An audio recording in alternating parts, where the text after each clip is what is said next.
اللہ رب العزت نے حلال اور حرام کی تمیز انسان کو سکھا دی ہے کہ لوگوں یہ حلال ہے اس کی طرف چلے جاؤ، اور یہ حرام ہے اس سے بچ جاؤ۔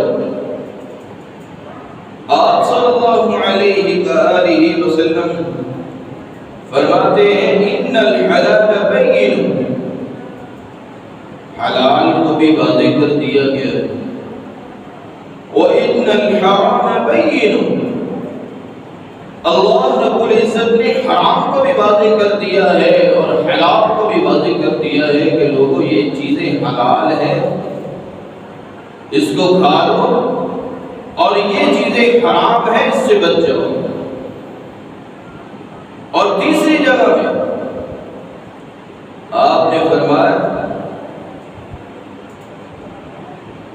فَكَأَنَّهُمَا مُشْتَبِهَاتٌ،